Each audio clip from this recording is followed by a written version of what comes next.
నేను స్ఫూర్తిగా తీసుకునేది ఒక అంజిరెడ్డి తాత. ఎవరో గుర్తున్నాడా? పొంగనూరు నియోజకవర్గంలో మీసాలు మిలేసి తొడగొట్టి రా అని చెప్పిన అంజిరెడ్డి తాత. నేను స్ఫూర్తిగా తీసుకునేది ఒక మంజుల.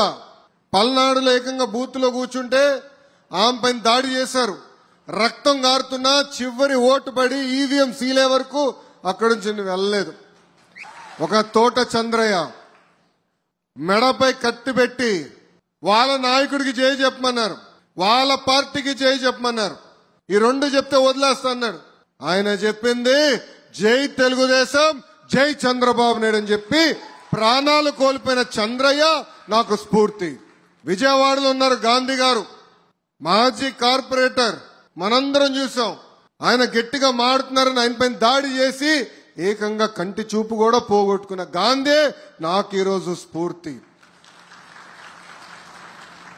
నేను దేశంలో ఎక్కడ తిరిగినా అందరూ ఆశ్చర్యపోతున్నారు. 1 కోటి మంది సభ్యత్వాలు ఎట్ట చేశావు, ఆ టెక్నాలజీ ఏంటో నాకు ఇవ్వమని కోరుతున్నారు.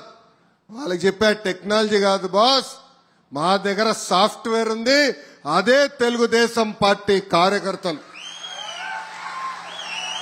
అహర్నిశలు కష్టపడ్డాం, 5 సంవత్సరాలు పోరాడాం. ఈ పోరాటం మనం మర్చిపోకూడదు. నేను నెల్లూరు జిల్లాకు అనేక సార్లు వచ్చా. నన్ను అవమానించారు, అనేక మాటలు అన్నారు. శాసనసభ సాక్షిగా తల్లిని అవమానించారు. కానీ ఆనాడే చెప్పాం, గెలిచి మళ్ళీ ముఖ్యమంత్రిగా చంద్రబాబు నాయుడు గారు తీసుకొచ్చే బాధ్యత మేము తీసుకుంటామని. మీరు కొట్టే దెబ్బ అదుర్స్. భారతదేశ చరిత్రలోనే ఎప్పుడు రాని విధంగా 94% సీట్లు కూటమి కైవసం చేసిందంటే దాని వెనకాల మీ కష్టం, మీ చెమట, మీ రక్తం ఉంది. అందుకే మన మహానాడులో చెప్పా, కార్యకర్తలే అధినేతని. ఇది చెప్తాం కాదు. నేను నియోజకవర్గానికి వచ్చినప్పుడు ఫస్ట్ కార్యకర్తల్ని కలుస్తున్నా. లేదంటే ఏ నియోజకవర్గం వెళ్ళినా ఉత్తమ కార్యకర్తలను కలుస్తున్నా. కార్యకర్తలు కలిసిన తర్వాతనే అభివృద్ధి సంక్షేమ కార్యక్రమాలు మనం చేసుకుంటున్నాం. మీరు లేకపోతే తెలుగుదేశం పార్టీ లేదు. ఈరోజు ఈ సమావేశం పెట్టుకున్నామంటే మీరు ఎదుర్కొంటున్న కష్టాలేంటి నేరుగా తెలుసుకునే దానికే ఈరోజు ఈ కార్యక్రమం ఏర్పాటు చేస్తున్నాం. అధికారంలో ఉన్నా ప్రతిపక్షంలో ఉన్నట్టు వివరించాలి. ఆ కసి మనలో పోకూడదు. మీరు నా ఒకవైపే చూశారు, అది జగన్మోహన్ రెడ్డి గారితో పోరాడతాం. ఇంకో వైపు ఉంది, అది బాబు గారితో పోరాడతాం. అంటే ఒక సంస్కరణ తీసుకురావాలి, పార్టీలో ఒక మార్పు తీసుకురావాలంటే అహర్నిశలు నేను కష్టపడతా. వేదిక మీద కొంతమంది తెలుసు నేను ఎంత పోరాడతాను. ఒక మార్పు తీసుకురాలంటే పార్టీ కూడా తేలికేంది కాదు. సీనియర్లు ఉంటారు, వాళ్ళని గౌరవించాలి, విధి విధానాలు పాటించాలి, ఒక క్రమశిక్షణతో మనం ముందరికెళ్ళాలి. కొన్ని నిర్ణయాలు అయితే నాకు సంవత్సరం పట్టింది, కొన్ని అయితే 2 సంవత్సరాలు పట్టింది. కానీ నమ్ముకున్న సిద్ధాంతం కోసం నేను పోరాడా. నేను ఏనాడు వదిలిపెట్టలా. కానీ చంద్రబాబు నాయుడు గారి నిర్ణయం తీసుకున్న తర్వాత తల వంచి నేను అమలు చేస్తా. ఎందుకంటే సిద్ధాంతం ఒకటే, పార్టీ ఫస్ట్, కార్యకర్తలు ఫస్ట్. అప్పుడే మనందరం కలిసికట్టుగా ముందరగలుగుతాం. కలుగుతాం, మాట్లాడదాం. వార్డు అధ్యక్షుడు ఉన్నాడు, పట్టణ పార్టీ ఉంది, ఎమ్మెల్యే గారు ఉన్నారు, ఏకంగా ఇన్ఛార్జ్ మంత్రి గారు ఉన్నారు, ఎంపీ గారు ఉన్నారు, పార్లమెంట్ పార్టీ అధ్యక్షుడు ఉన్నాడు, జోనల్ కోఆర్డినేటర్ ఉన్నారు. అందరూ కలిసికట్టుగా మాట్లాడుకోవాలి, మన సమస్యలు మనమే పరిష్కరించుకోవాలి. అది దయచేసి గుర్తుపెట్టుకోవాలని ఇక్కడున్న తెలుగుదేశం పార్టీ కార్యకర్తలందరినీ నేను కోరుతున్నా. అనేక సంక్షేమ కార్యక్రమాలు మనం చేశాం. తల్లికి వందనం ఈరోజు అందజేశాం. 1000 రూపాయలు పెన్షన్ పెంచాం. మూసేసిన అన్న క్యాంటీన్ తిరిగి ప్రారంభించాం. మన భూములన్నీ కొట్టేసేదానికి తీసుకొచ్చిన ల్యాండ్ టైటిలింగ్ యాక్ట్ మనం రద్దు చేశాం. దీపం పథకం ద్వారా ఉచితంగా సిలిండర్లు ఇచ్చాం. రోడ్ల పైన పడిన గుంతలు కూడా మనం పూడ్చాం. మీరు అందరూ అనుకోవచ్చు అదే ముందు లేరా భయని. ఆ ఒక్క కార్యక్రమం 2000 కోట్ల రూపాయలు ఖర్చు అయింది.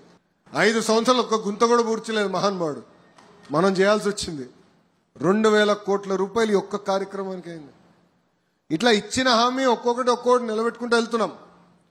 మనం ప్రజల్లోకి వెళ్ళాలి, మనం మాట్లాడాలి.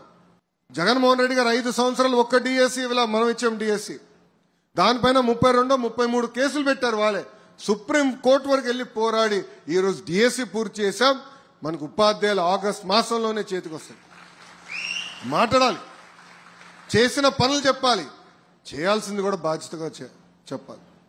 ఈరోజు పెద్ద ఎత్తున పెట్టుబడులు వస్తున్నాయి.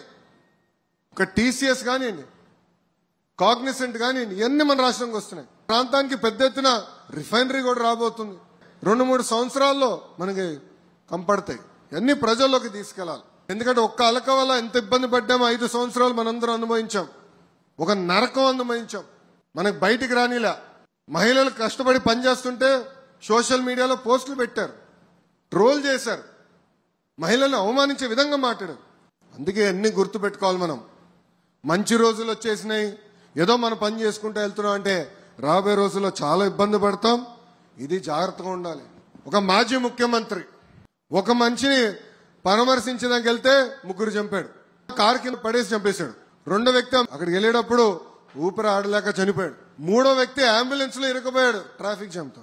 జన సమీకరణ మన చేయలేక కాదు, ప్రజలు ఇబ్బంది పడకూడదు, మన వల్ల ప్రజలు నష్టపోకూడదని మనం ఆలోచించాం.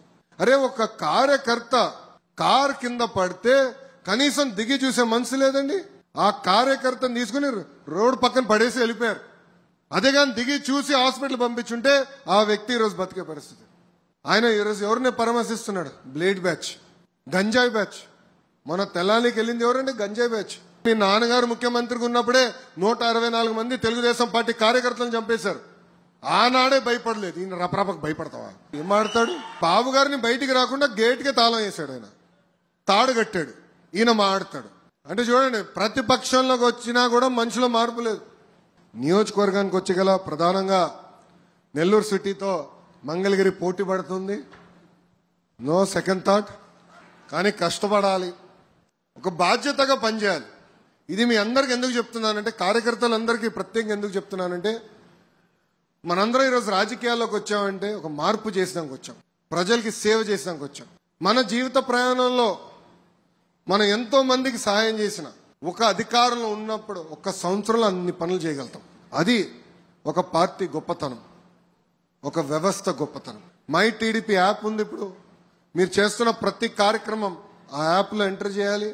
దానికి కారణం కూడా ఒకటే, పనిచేసే వాళ్ళకి ఫోటోలు దిగే వాళ్ళ మధ్యన తేడా ఉండాలని మీరే పదే నన్ను కోరారు.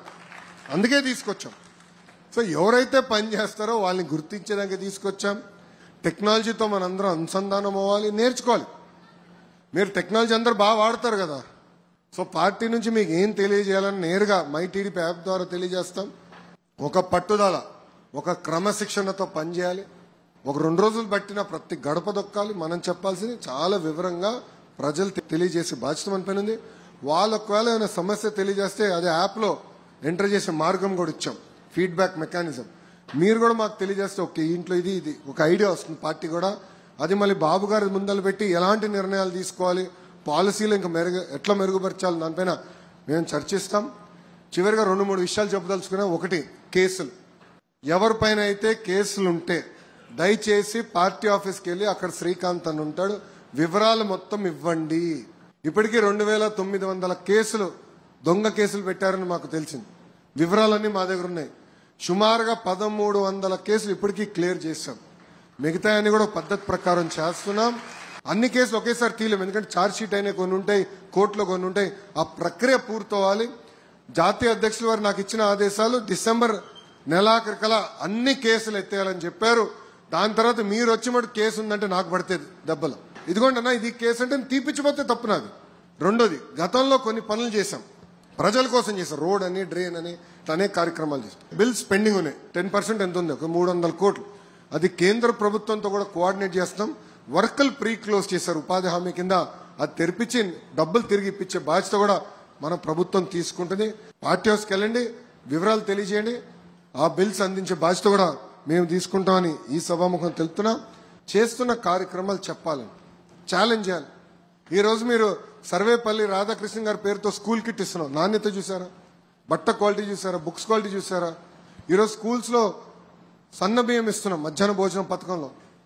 ఇట్లా అద్భుతంగా మనం చేస్తున్నాం కార్యక్రమాలు. చేయక కాదు, చేసినవి చెప్పాలి. చేయాల్సింది ఉంది, అన్ని చేసామని నేను చెప్పట్లేదని. అందుకే సుపరిపాలనలో తొలి అడుగు అని పేరు పెట్టాం. 151 అయింది. కారణం ఏంటి? అహంకారం. వాళ్ళు మాట్లాడిన విధానం. ప్రజలు మన దగ్గర కోరేది పలకరింపు, ఆప్యాయంగా మాట్లాడాలి. అందరికి నమస్కారం.